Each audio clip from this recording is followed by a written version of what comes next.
a Nacho Radio podcast. Hey, I'm Dave Heller, the owner of the Quad Cities River Bandits, and I want to invite you to Modern Woodman Park, where we're adding several new fun rides that the entire family can enjoy. Dave and Darren's Top 5 Things podcast isn't really the sort of thing that the entire family can enjoy. It's more kind of the sort of thing that the crazy black sheep uncle who smells kind of funny might enjoy. So, to all you crazy black sheep uncles out there, enjoy today's podcast.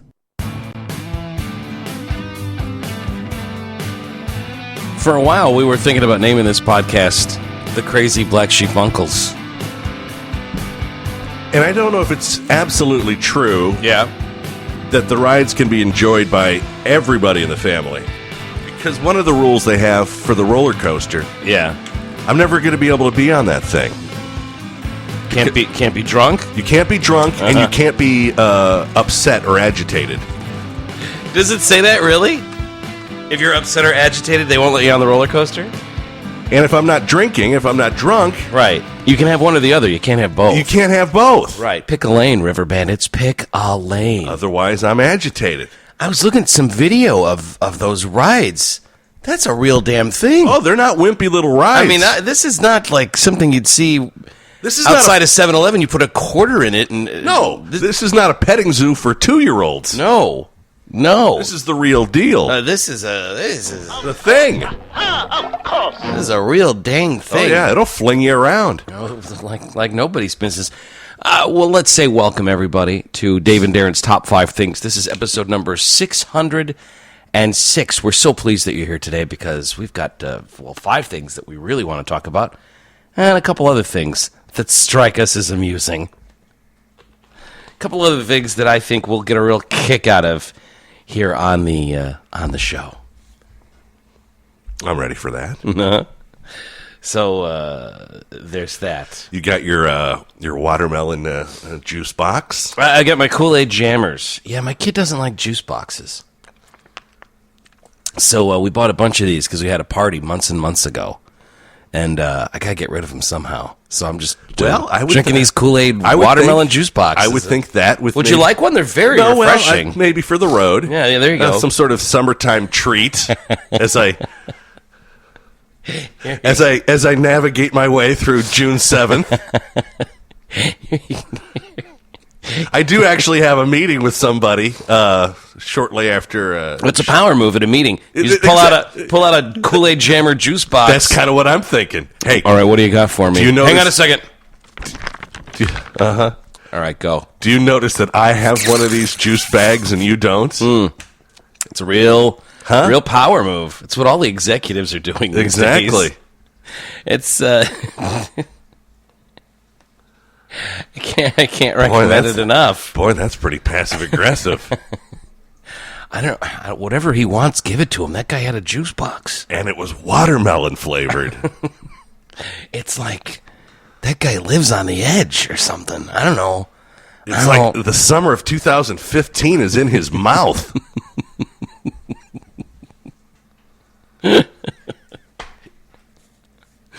There was somebody online looking for places to go swimming this summer. Just local places to go swimming. This is every year. I think Robert provided me with a top 10 list of places to swim. Where you can go. All the different places that you can go and get a dip in. Augustana Slough no longer a thing you can go swimming in, by the way.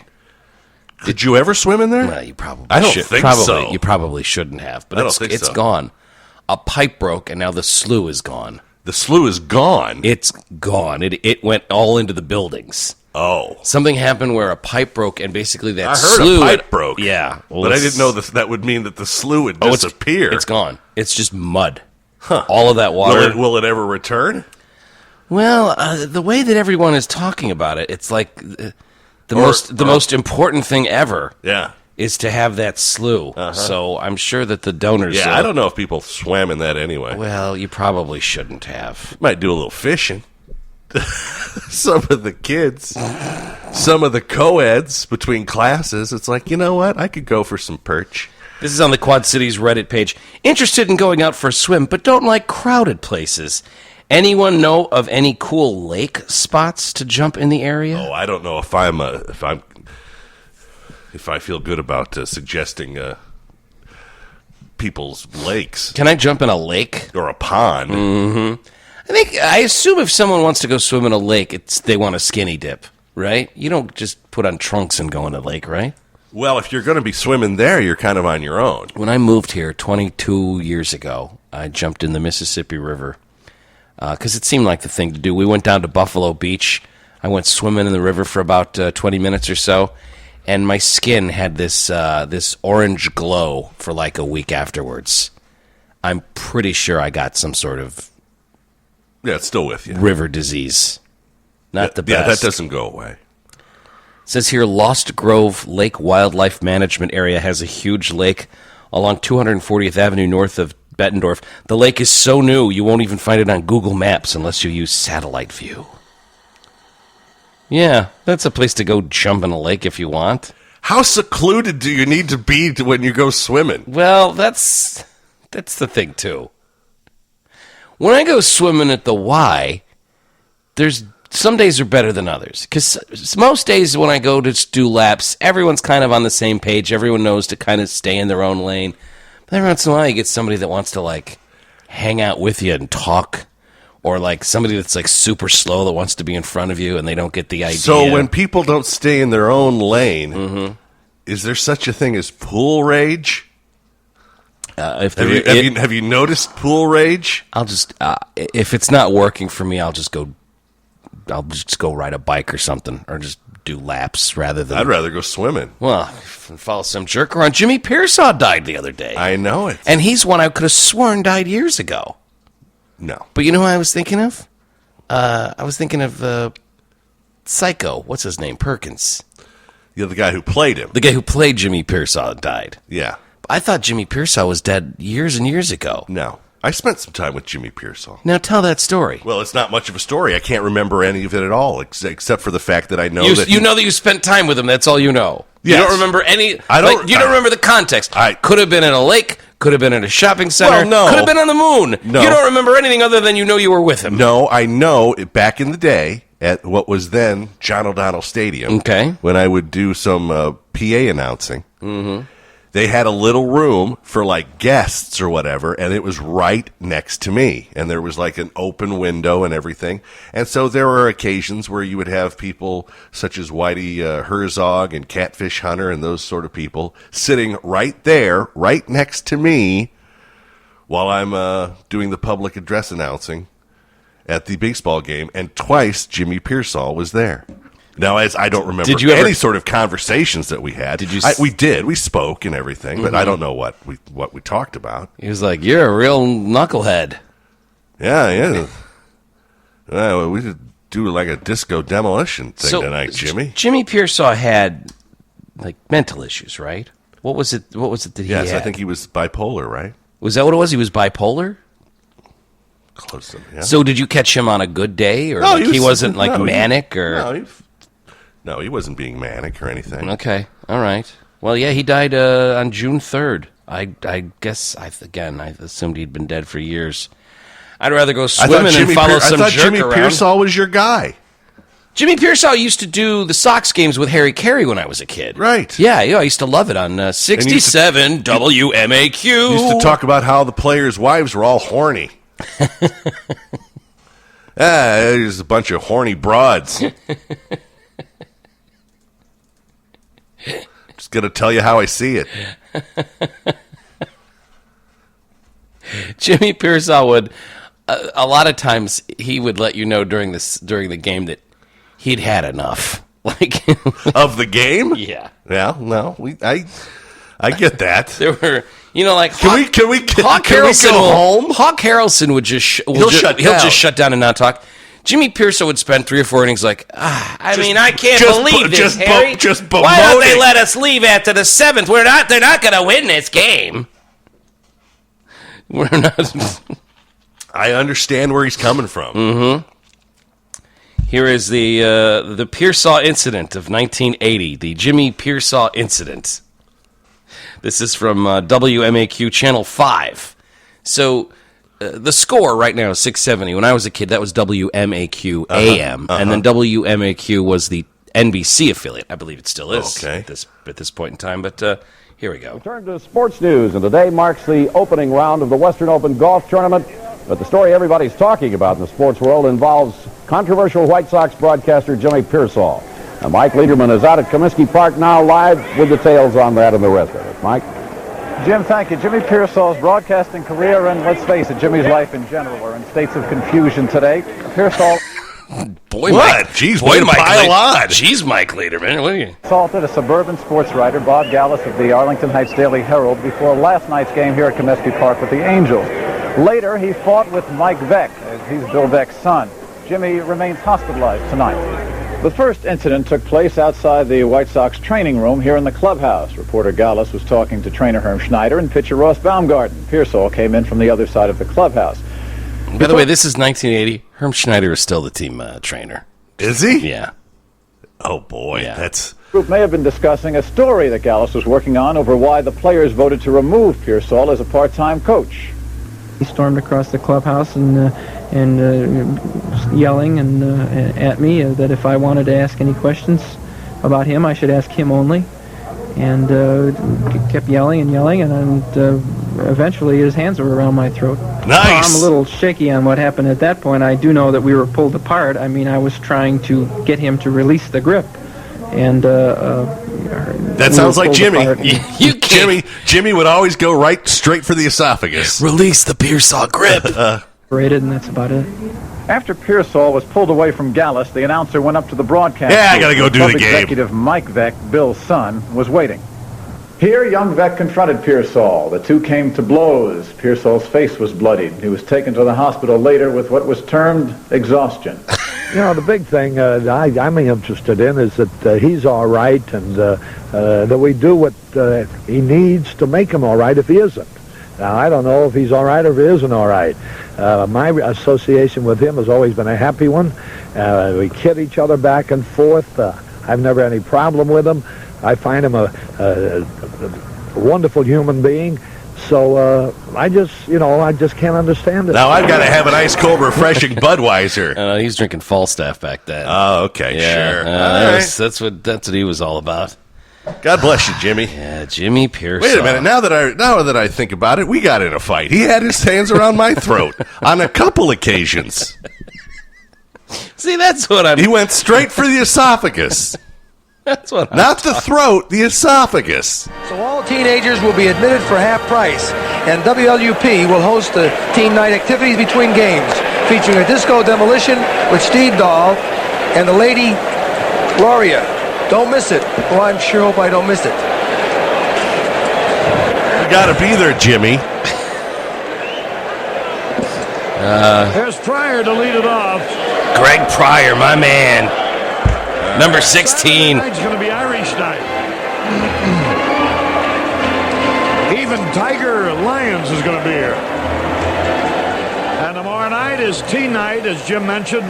Now, this is the night before Disco Demolition. I will say this, as a diehard White Sox fan, watching this video, this is at the beautiful old Comiskey Park, and there's no one in the stands. No, they struggled. Nobody. They still struggle. Yeah, it's fine. They won last night, didn't they? Watched all of that game. That was a fun game to watch on WQAD 8-3. Thought you didn't want them to win. I like it when they win every once in a while. Like, they won last night. Not too much. But they had lost 5 games in a row before that. And I quickly wrote to them. I said, knock it off with the winning. That was fun, but we don't need any more of this. I've got 5 things I want to talk about. You want to get into that? It's the top 5 things. It's brought to you by Uncle Norm's Fireworks. They're now open and will be open at the Milan location just off of Highway 67. They'll be open through July 8th right now from 11 till 7. And don't forget that the new location, the second location, the Mississippi Valley Fairgrounds location, where you're going to be entering Gate 5, that's going to be opening on the 13th. That's right. June 13th. Yes. And then we will Lucky be number there. 13. We will be there in a couple Saturdays. We're going to be doing a podcast at noon at the Davenport location on June 17th, so hopefully you'll stop on by for that. All of Uncle Norm's fireworks are 100% guaranteed. If it fails, they'll replace it. Nobody else does that. An expanded inventory, twice the inventory from last year with the quality products from quality distributors, including Black Cat, World Class Brand, Showtime, and more.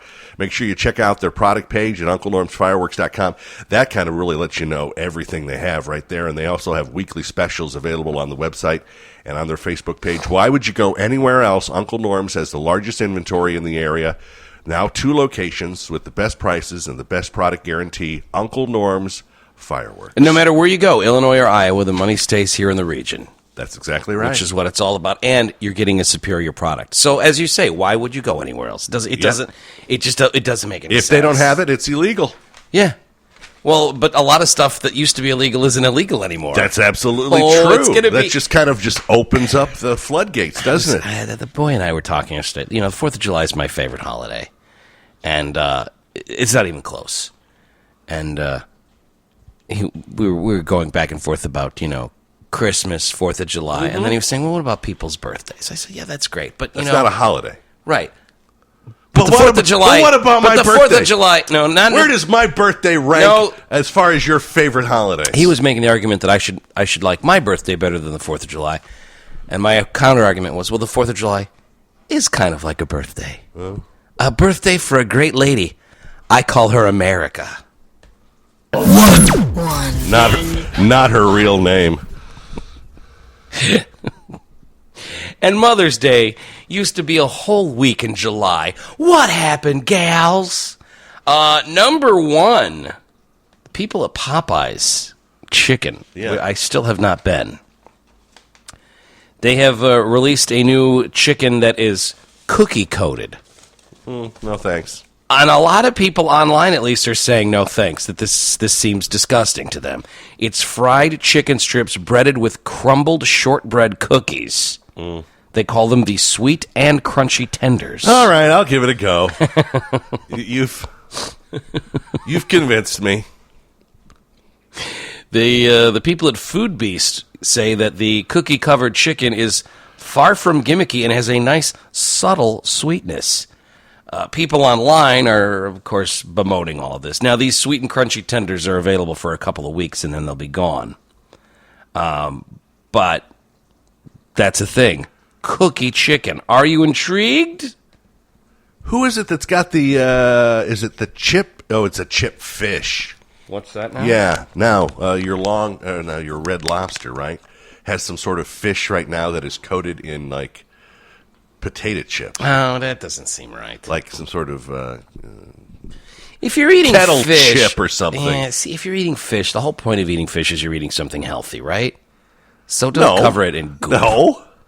Fish is Not healthy for necessarily. you, right? Well, it can be. It doesn't have to be. You think devouring panko chips panko crumbs are healthy for you, right? What do you think the life expectancy of someone who works at Long John Silver's is?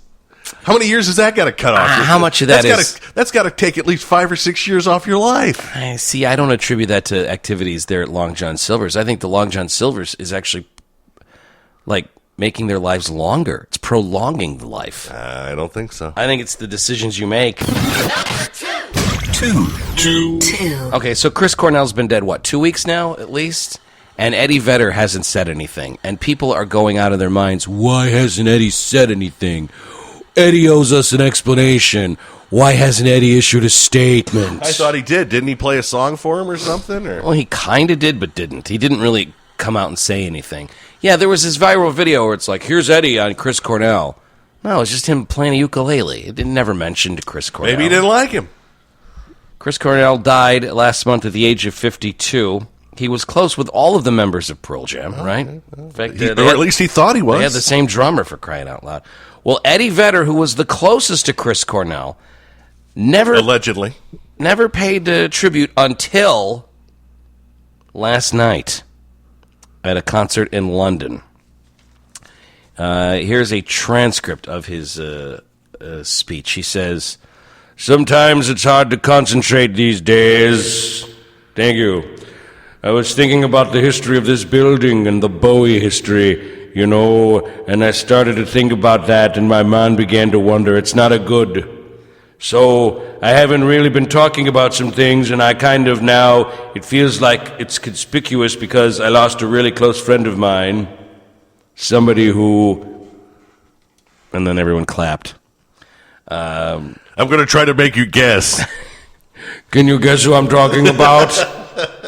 You in the second row. Go ahead and guess. Your I'll give hand you is 3 raised. guesses. Your hand is raised. You're very polite, you know. My Cubs won the World Series. Did I mention that? I love the Cubs, you know.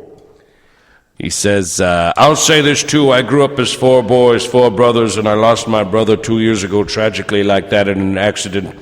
And after that, and losing a few other people, I'm not good at it, meaning I have not been willing to accept the reality, and that's just how I'm dealing with it. that happens, man. Like when You know what I do enjoy? Piggyback rides. Would someone let me hop on their back and just kind of take me around London town, you know? I seem to recognize a feel. Just goes right into elderly woman. That's beautiful. All right. Yeah, well, there's your tribute. He's doing a I don't solo know what the, I don't thing. know what the hell he was talking about. I didn't understand a damn word of that. I think it's weird that people are upset with People him. are demanding tributes? Yeah. Like, this was my friend. He wasn't your friend. I'll deal with it in the way that I want to deal with it. Eddie Vedder owes us an explanation. No, he owes you nothing. What do you... Damn it, where's your loving tribute? I wanted to hear you talk about Chris Cornell, you mother. You know, I was thinking about this building and, like the sprinkler system, you know. I was thinking about how buildings can't kill themselves.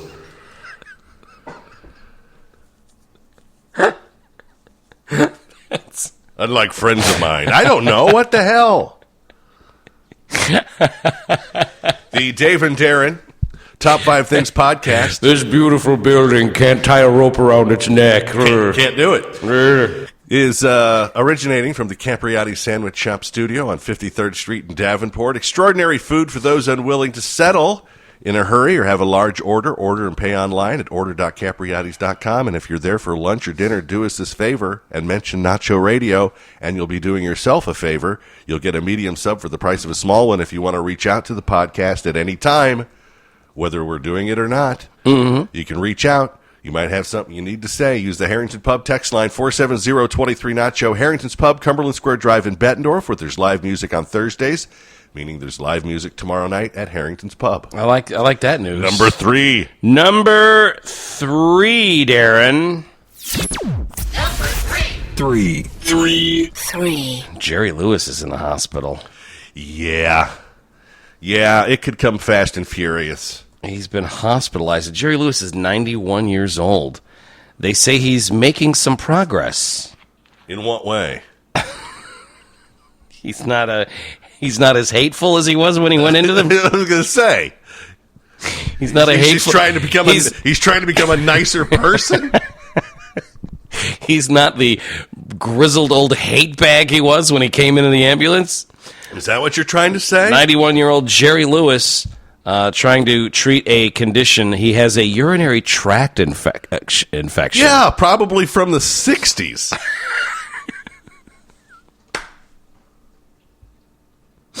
I'm going to plead ignorance here. I didn't realize that men could get urinary tract infections. Sure, why couldn't you? You have a urinary tract.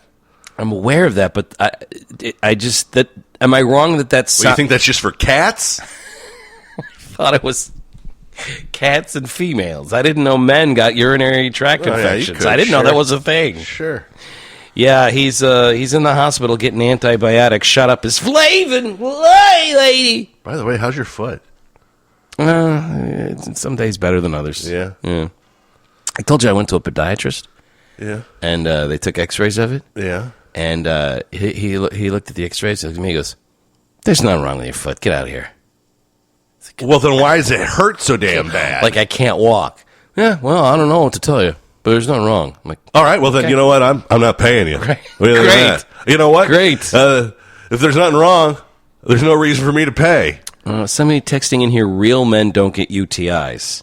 Is that a... What? I don't know. What is that? Is that a new shirt you want us to make? I'm just saying. It's possible. Well, if enough people are interested. I am tired of the sissification of America's urinary tracts. Men's... Back in my day, real men didn't get urinary tract infections. Four. I'm just saying, in my experience, that's something that women get. Like, if you're out at a bar and some chick is drinking cranberry juice, you know to kind of steer clear, right? Isn't that a tip you got back in the day? Okay. Cranberry juice is something women with UTIs drink a lot of. Oh, there's another reason not to talk to a girl. Okay, I would totally hit that. I would have been in there, but I'd have been on that like a bitch. I can't get a UTI. I'm a real man. Are UTIs? They're not transmit. You can't catch a UTI. It's just that there's something going on in your urinary tract. It's an infection, right? But is the infection caused because? That's why they call it an infection, right? But the infection is caused. I'm sure I don't want to. I'll do some research when the show's over. Do some research. But women are more likely to get it than men because...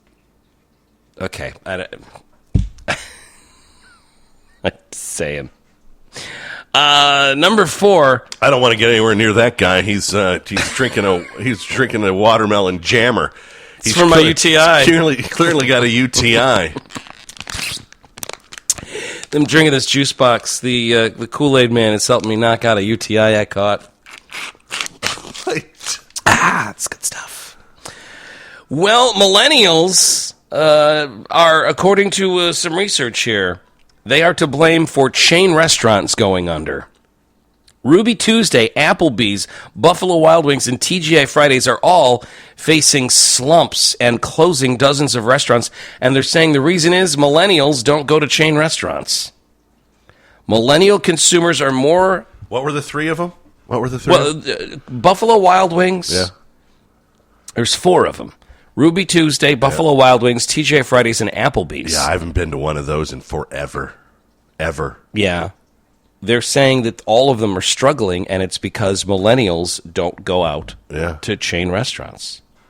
I thought the kids love the B-dubs. Well, millennial customers like to either cook at home, order delivery, or they want to eat somewhere that's a fast, casual, quick-serve restaurant. So the idea of sitting down and eating for a long period of time is just not something millennials are into. Or me. This is the thing, too. Or me. Whenever your business fails, just blame the millennials. That's another thing where it's like, if your thing that you had success with in the past isn't working. I remember when we didn't even have millennials, and it was fine. It was just darn fine. Fast, casual, quick serve is the way to go. So yeah, these millennials like to cook at home. They're getting that stuff where it's all like sent to their house. These Blue Apron deals where they send you all the ingredients and then you just cook it up yourself. Yeah, that's something young people enjoy. Just seems like a damn hassle to me. But there's that. And then finally, number 5. Five. Number 5. Darren, your Beatles are back in the Billboard charts. Mm-hmm. The Sgt. Pepper re-release. Yeah. Number 3 on the album Would charts. they have to sell like 400 albums to get number 3? The Sgt. Pepper re-release. Sgt. Pepper's Lonely Hearts Club Band. The new stereo remix that's out. The 50th anniversary edition. Sold 75,000 copies. They are behind rapper Bryson Tiller's True to Self, which sold 107,000 copies. And Kendrick Lamar's Damn. Damn! The Damn album. Damn. It's Damn, and then there's a period, and then there's a comma. Damn. I like that a lot, Kendrick Lamar. I don't know any of your music, but I think that's wonderful. Damn, Daniel. Sgt. Pepper's, when you look at physical and digital sales, It's the number one album in the country. It's the Summer of Love, everybody. Yeah, they're treating this as an extension of the original 1967 release. So total sales,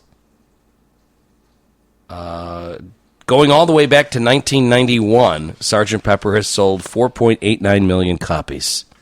I bought a copy after 1991. Have you heard any of the new stereo mix of the Sgt. Peppers? I have. What are your thoughts? I like it. I liked it before. Well, I guess, yeah, it's not like... It doesn't seem like they're doing anything too egregious with it, which they Well, no, shouldn't. but basically what it was all recorded on a 4-track machine. Mm-hmm. So you would have all these tracks on... Then they would mix it down to one track so that you could then open up space on the 4-track to do other things. Right. But now, essentially... We've got consoles and where it's, you can have as many tracks as you want, right? Endless tracks, right? So now everything gets its own track, right? They basically now every instrumentation, every vocal gets its own track, as opposed to being all squashed down into a bunch of sharing a track. So it sounds fuller. Yes, it sounds, and you can hear with your ears different layers. Yes, as opposed to it all just being kind of. It didn't sound awful. No, it didn't sound awful before. Right, but you can tell, like you can pick out different things. It might be maybe a little more sonically appealing. Yeah, that would be my review as well. Having heard the new mix, it's like. They didn't do anything where you go, oh, well, this is a reinvention of the song, because you can't really do that. They put monkeys on this one. I like this version of "She's Leaving Home." They're underwater for some reason. They've got monkeys banging pans on this one. "She's Leaving Home" is a different song when you're a parent than when you're a kid. When I listen to that song now, I think, "That brat, all they did was give her everything." And she's leaving home.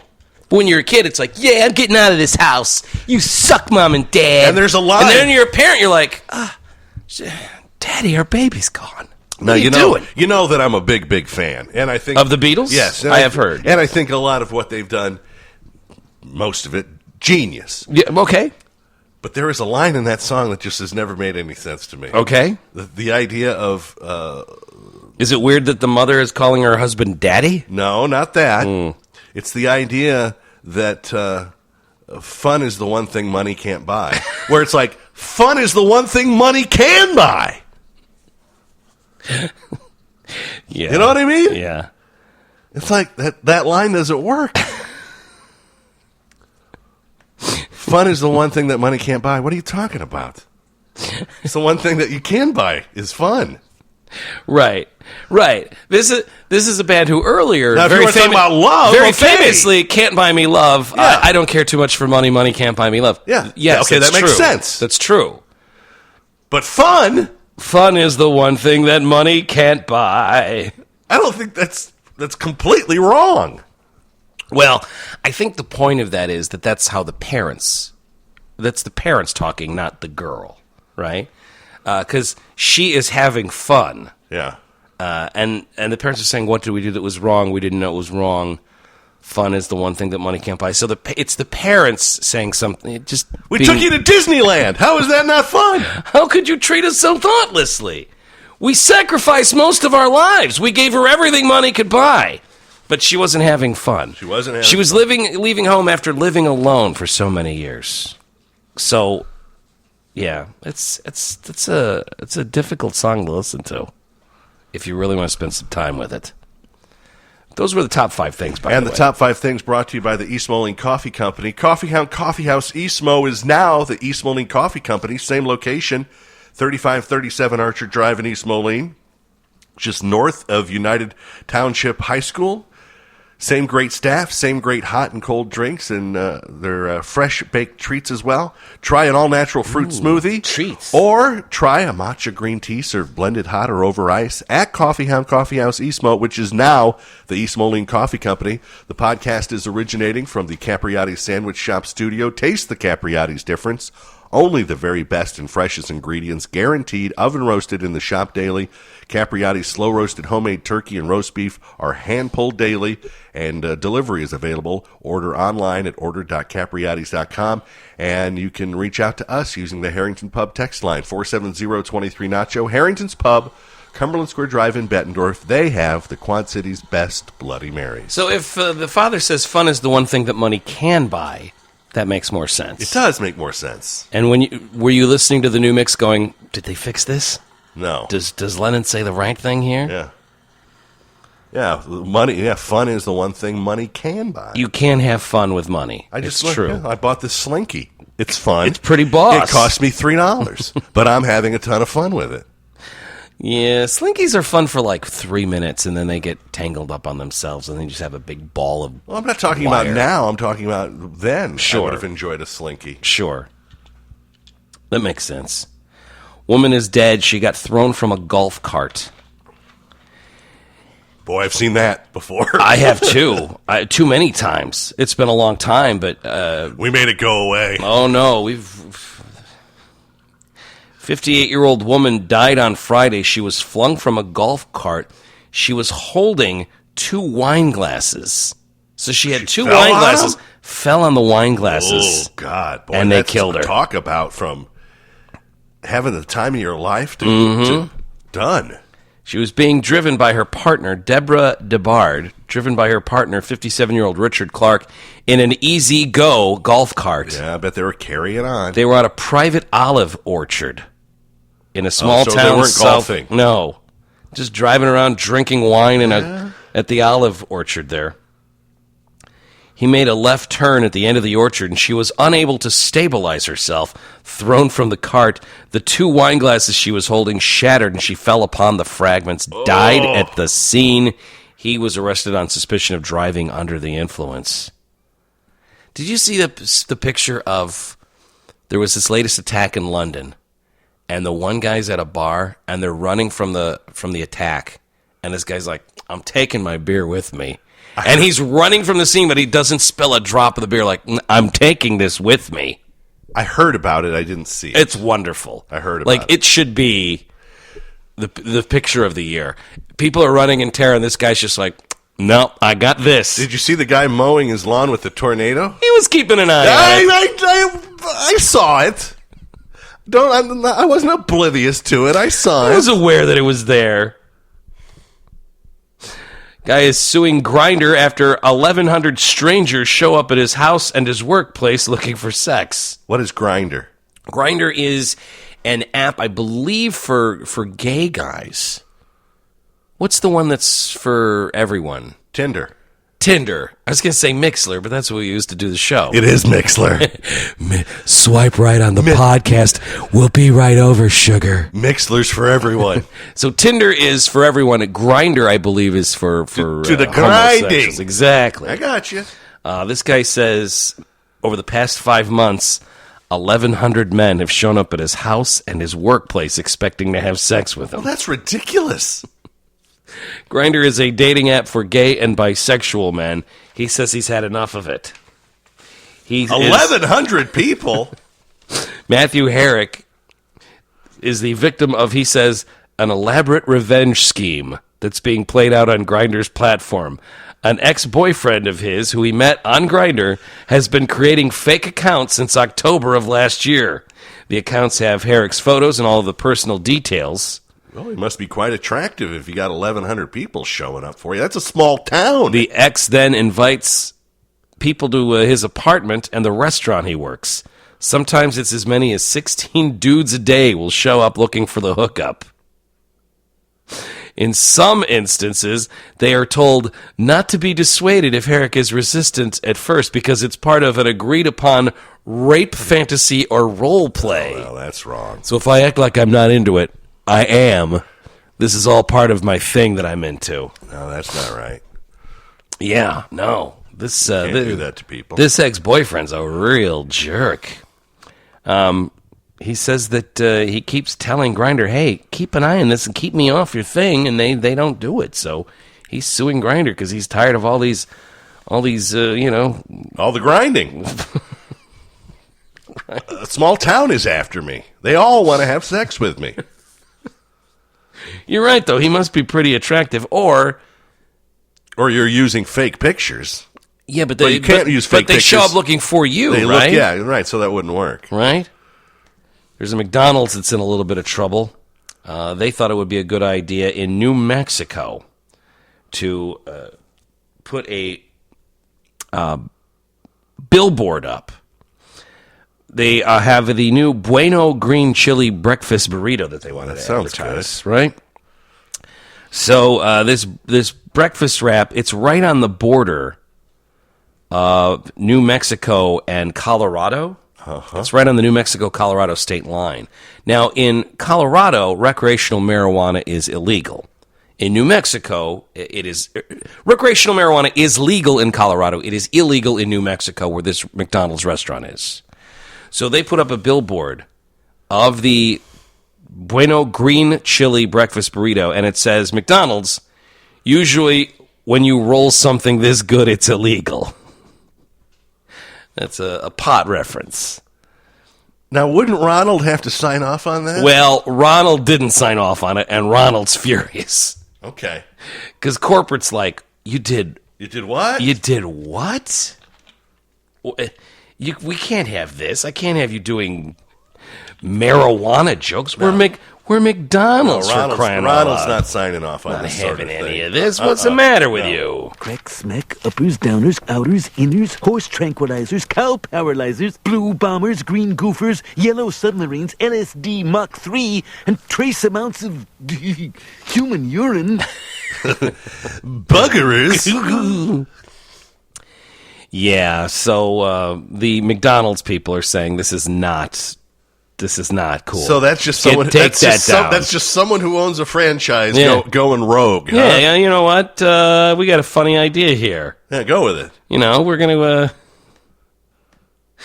an emotional support dog attacks a passenger on a flight. I can't believe Darren wasn't on this flight. This guy was on a Delta Airlines flight. He had his emotional support dog, and the dog went off. This was a flight from Atlanta to San Diego. The 4-year-old chocolate lab pointer mix took the seat next to another passenger and just started attacking the person. The woman suffered multiple bites and was transported to a hospital in stable condition. So that's not good. Again, this is where Heartless Dave says everything's not for everybody. If you can't ride an airplane without your dog to support you emotionally, don't ride airplanes. You're putting the dog in a position to fail, aren't you? Well, that's it too. Like just fly in the plane by yourself. Yes. No, but I need Mr. Yeah. I need the dog for emotional support. Here's a plastic dog. Here's a little. Here's a little plastic. There you go. Here's a little plastic dog that you can rub. Plastic dog. That would have been a better move. Holland, Michigan, the people at Hungry Howie's Flavored Crust Pizza. Now, we had a Hungry Howie's here for a while. For years in Moline, yeah. Was it in Moline or was Rock Island? It was in Rock Island. It was by the bowling alley. You're absolutely right. Yeah. I don't think I ever had it. I had Hungry Howie's once in Florida. And it's like kind of a... the crust is flavored. Yeah, the crust is flavored. That was their gimmick. I didn't know it was still a thing. This guy, Adrian Van Nieuwland, loved Hungry Howie's. In fact, he would make his usual order a medium 3 cheeser pleaser with butter cheese crust. Small ones. This guy would order a pizza every day. But then when he didn't order, the people at Hungry Howie's got concerned. What's up? They called him. He wouldn't answer, so they went to his house to check on him. Damn straight. He was found lying on the floor. They weren't sure how long he'd been down there. His cell phone was out of reach. They took him to the hospital, saved his life because he didn't order his daily pizza. The Hungry Howie's people were like, something's amiss. We'd better go check this out. And they did, and they saved his life. To the Hungry Howie mobile. He was in the hospital for 8 days, and the Hungry Howie people went and visited him. He seemed to be doing great. Did he order pizzas from the hospital? You can't do that. Sure you can. We went to the hospital, We went there for a few hours after he got admitted. According to one employee, he seemed to be doing great. We joked around. I gave him the gift card and said, "You're probably hungry." Well, he did okay in the hospital for 8 days, but eventually he did pass away. And the people at Hungry Howie's say they're sad for the loss, but they're happy they were able to help their longtime customer. And he didn't die alone at home. He died 8 days later? Died in the hospital. Yeah. Yeah. He slipped into a coma. Oh my God, this doesn't really turn out to be the cheery story. Did I promise you a cheery story? Is that what you want? He slipped into a coma. And now he's dead. This story is getting a lot of traction. The guy the self-absorbed best man who hijacks a wedding and proposes to his girlfriend in the middle of the ceremony. Nice. What are you doing? Nice. Take that. Take that, everybody. This is from the Dear Prudence column. Going back to the Beatles references here. He proposed, not only did he propose, the best man proposed. Yeah, I'm going to give you your ring. I've got your ring right here, but I've also got another ring in this pocket. During the ceremony, this guy proposes to his longtime girlfriend, and then in the middle of their wedding ceremony, again, their friend's ceremony, they announce, and by the way, everybody, we're pregnant! So he interrupted it twice? Here's what the bride writes to Dear Prudence. I couldn't even hear the vows my husband wrote or the rest of the ceremony over the noise of Jane's happy sobs, her very surprised family who were also guests, and people seated nearby congratulating her. Even the videographer cut to her frequently during the ceremony, and you can't hear anything over the chatter. When John, who was the best man, gave his toast, he apologized for being caught up in the moment and then proceeded to talk about how he and Jane's future was going to be so wonderful without nary a mention of us. During the reception, John and Jane became the primary focus of our guests. John even went out of his way to ask the band for a special dance for just him and Jane on the dance floor. You having my baby? My husband hasn't spoken to John since the wedding, and our mutual friends think what he did was rude, but that my husband should just get over it. My husband has joked that he'll resume his friendship when John and Jane give him a $40,000 check for their half of the wedding. Do you think John's behavior warrants the end of a long-term friendship, or are we angry over nothing? That's what she asks Prudence. Prudence says, no, this person's garbage. You need to just never talk to them again. Can you imagine? It's your wedding. Hang on, everybody. We'll get back to this, but for a second, I just want to say So he interrupted the wedding and the reception? Yeah, basically. Both. Why would you, after he interrupted the wedding, would you allow him to speak at the reception? I imagine you're just so dumbstruck that somebody could be that thoughtless. Yeah. Like you don't have the... Well, surely he's not going to do anything else. Okay, well, he did that. We're pregnant! And everybody, we're pregnant! Could the band strike up some Paul Anka for us?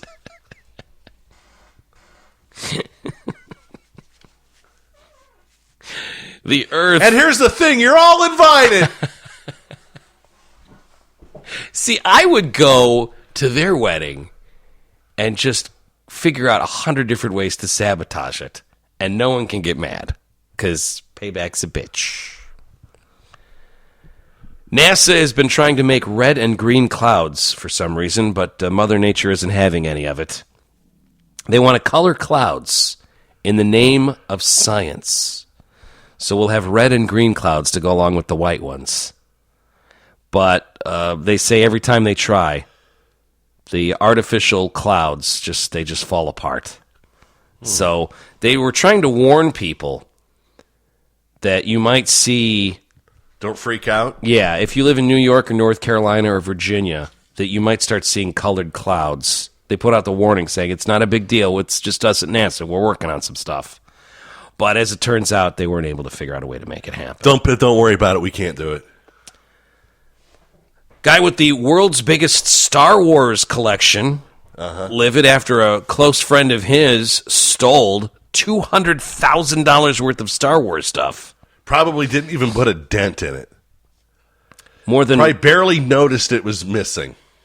the owner of the world's largest collection of Star Wars memorabilia announced that 100 items, including rare and important pieces, were stolen from his collection.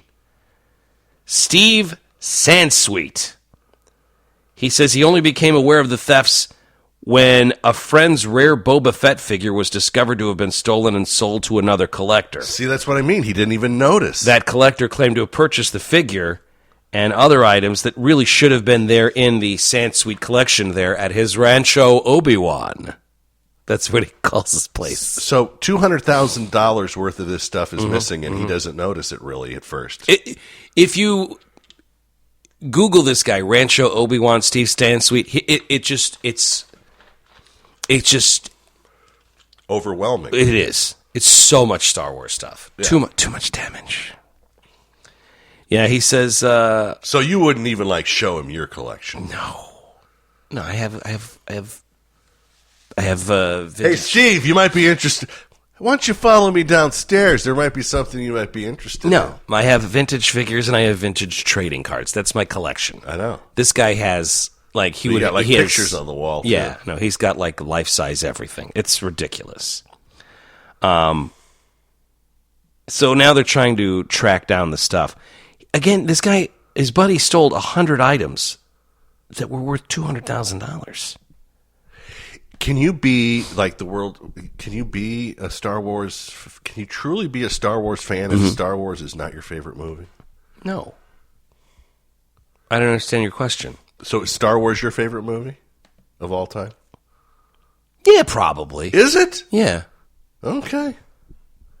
I mean, it's the films. I mean, no, one. It's got to be one. Empire Strikes Back's my favorite movie. That's your favorite movie of all time. Well, of the Star. See, but I don't know, man. Because The Godfather's really good. Well, that's what I'm saying. Can you be truly a Star Wars fan if Star Wars is not your favorite movie? It's oh no, it's Citizen Kane. Then you're not really a Star Wars fan. I'm a Beatles fan. They're in no way, shape, or form my favorite band. I don't love the Beatles better than Beatles are probably my top 10 for bands. Does that mean I'm not a Beatle fan? Let me flip the script on you, Daddy-O. You're not. I'm a Beatle fan. I have all their stuff. Well, you like it. You're but you're not truly one. I mean, I don't own anything other than the music. Well, it doesn't matter. But so I'm not a Beatle fan because they're not my number one favorite band. Truly a Beatles fan. Yeah, I don't know how to answer your question because I love Star Wars. But it's not your favorite movie. Well, it probably is. Okay, well, that's pretty good. I think a true Star Wars fan like this guy would say, it's got to be your favorite movie, otherwise you're not a Star Wars fan. Yeah, I guess you're right. All right, we're going to end with this one, Darren. This is a horse in Australia, a 3-year-old gelding. The horse's name is Horsey McHorseface. This is Horsey McHorseface's winning first race ever down in Australia. Back to the fence, and then followed Masking, Lucky, Starlet and Chastity Strikes. The Big Dreamer got through on the inside, Supercharged, quickly beaten. Horsey McHorseface is coming. Horsey McHorseface and the Big Dreamer. Horsey McHorseface beats the Big Dreamer. Third close, Lucky, Starlet and Masking, I reckon, the main two. Isn't that great? Yeah, Horsey McHorseface. We didn't have a Triple Crown winner this year, did we? No, not this year. We haven't even done have we done the Belmont Stakes? No, that's, is that this weekend? Feels like it would be this weekend. Yeah, no Triple Crown this year. Hey, when are you guys going to do some of those horse parties again? The Belmont Stakes is on Saturday. Okay. The 149th running of the Belmont Stakes. I got you. That's it for this installment of David Darren's Top 5 Things. Which has been brought to you by Uncle Norm's Fireworks. They're now open in the Milan location. They'll be open through July 8th. And the new location, the second location, the Mississippi Valley Fairgrounds, where you're going to enter Gate 5, is going to be opening on June 13th. We're going to be there on Saturday, June 17th at noon. Hopefully you'll stop on by and check out the podcast. They've more than doubled their inventory, which means a better selection than ever. They sell 200 to 500 gram cakes, firecrackers, artillery shells, rockets, novelties for the whole family, and much, much more. And they're also going to be hosting frequent fireworks safety and how to use informational sessions. The owners have over 70 years of experience in the fireworks industry, so why would you go anywhere else? They are local, family-owned, and have been in business for 13 years. They have the best guarantee. If one of your fireworks doesn't work, you return it, and they will give you, they will replace it or replace it with something better. That's at Uncle Norm's Fireworks. Again, they are open from 11 till 7 right now at their Milan location off of Highway 67, and then the Mississippi Valley Fairgrounds location. That's going to be opening very, very soon as well. That's going to be happening on June 13th, and we'll see you there on the 17th. The podcast has originated from the Capriati Sandwich Shop studio. Enjoy one of Capriati's specialty party trays, or build your own by choosing a combination of cold subs. And for that extraordinary event, build your own perfect meatball sub with Cap's Meatball Bar. Capriati's signature homemade meatballs are made from scratch daily and simmered in a classic marinara sauce. Every meatball bar comes with sliced provolone, Romano cheese, and baked rolls. And when you're there for lunch or dinner, make sure you mention Nacho Radio and get a medium sub for the price of a small one at Capriati's on 53rd. And thanks for chiming in on the Harrington Pub text line, 470-23-NACHO. Harrington's Pub, Cumberland Square Drive in Bettendorf. We'll be back at it again tomorrow. Yeah, we look forward to another show tomorrow. Until then, I guess hang loose, kooks. And you stay classy, Quad Cities. Come on, Quad Cities, represent. This is for the Quad Cities record spot. Davenport, yeah, we keeping it locked. Rock Island, come on, and it just don't stop. East Moline, yeah, they keeping it hot.